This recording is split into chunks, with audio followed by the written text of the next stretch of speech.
You reach for your phone. You did not decide to. Your hand was already moving. You have felt this 1,000 times. The pull with nothing behind it. You open it. And a second later, you have forgotten why. There was no why. There is a chemical everyone blames for that pull. Dopamine. They call it the pleasure molecule. The reward, the high, the hit.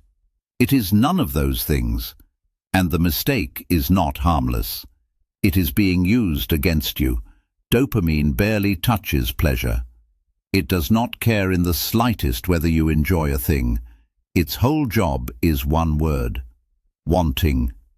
And here is the split almost no one is ever told. Wanting and liking are two different systems in two different parts of the brain. One drags you toward the thing. That is wanting. Loud, restless, never quite full. The other quietly enjoys it once you arrive. That is liking. Small, warm, easy to miss entirely. You were raised to believe they are the same thing, that we simply want what we enjoy. They are not the same, and the gap between them is quietly being sold to you. You can want something you do not like at all. In the 1980s, some researchers did something cruel and clarifying. They wiped the dopamine out of a rat's brain. Everyone expected an animal that could feel no pleasure.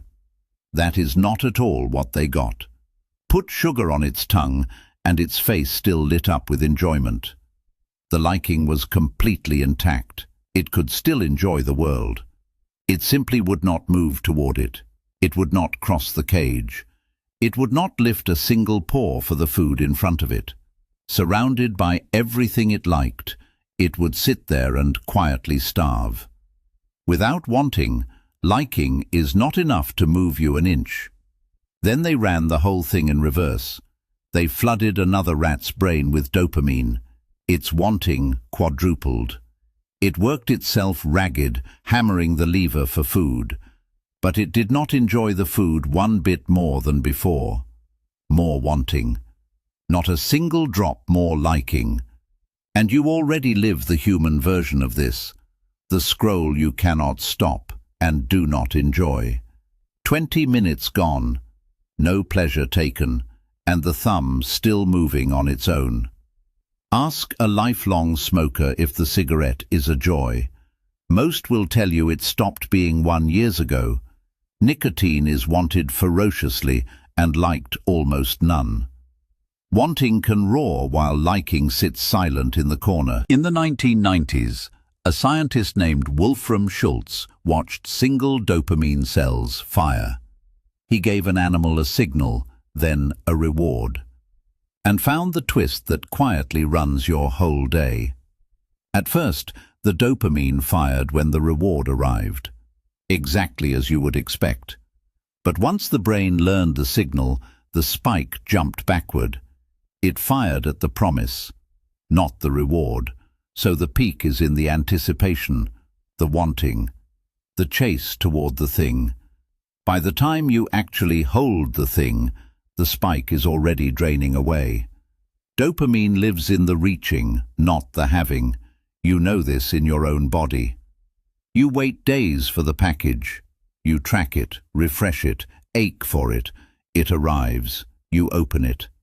And within a minute, the feeling is just gone. The wanting was the whole event.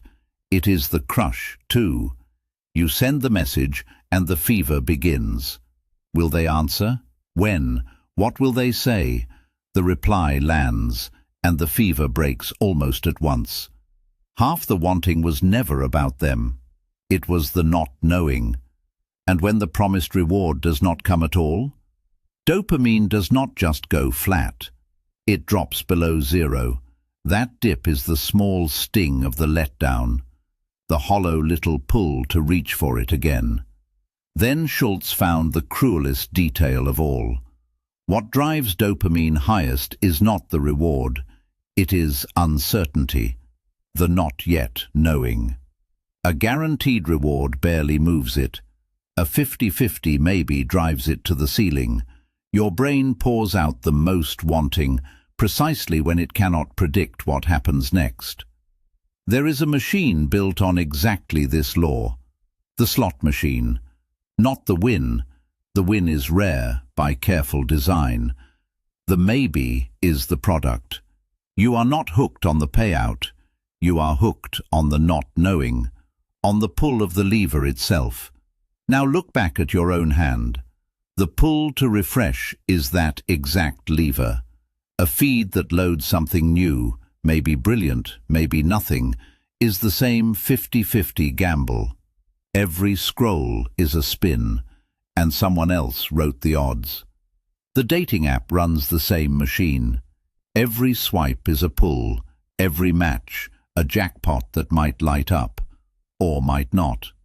The people become reels, and the wanting keeps you swiping long after the fun is gone. And there is one more trick, quieter than the rest. Novelty itself is a reward. Every new post is a fresh unknown. So an endless feed is an endless lottery, a machine that never runs out of maybes. None of this is an accident of technology. It is the design. An app cannot really make you like anything. Liking is small, fragile, almost impossible to fake. But wanting is large, loud, and easy to trigger. So every screen is built for the wanting. A notification is a cue. A red dot is a cue. A pull to refresh is a cue. Each one a motivational magnet, tuned to yank the wanting system the instant it fires. It is why you check a phone with nothing new on it. You are not chasing a message. You are chasing the maybe. The anticipation of the buzz beats the buzz every time. And while the wanting is farmed like a crop, the liking is left quietly to starve. Repetition then does something quietly brutal. The more you feed the wanting, the more it grows. But the liking does not grow with it. It shrinks. You want it more and enjoy it less. That is not a malfunction. That is the precise shape of a trap. Maximum pull, minimum payoff. And the chase carries a cost you never quite see. Every spike lowers the floor beneath it. A walk, a book, a face across the table. Slowly, all of it starts to feel flat and grey. You remember when a quiet evening was enough. Now it itches.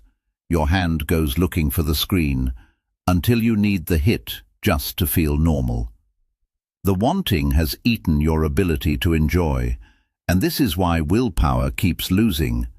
You think the problem is that you lack discipline. You are one tired person fighting a 500-million-year-old wanting system armed by a team of engineers. You do not out-willpower a slot machine. You leave the casino. You change the room, not your grip. So understand what is really happening here. None of this is broken. Dopamine was built to make you chase what once kept you alive. Food, a mate, status, the new. That same ancient circuit is now aimed at a glowing rectangle, and it has been captured. So you are not chasing pleasure. You are obeying a wanting signal, aimed on purpose at things engineered never to satisfy it. The hunger is the product. Satisfaction would end the sale. The feed is not selling you pleasure. There is barely any pleasure left in it.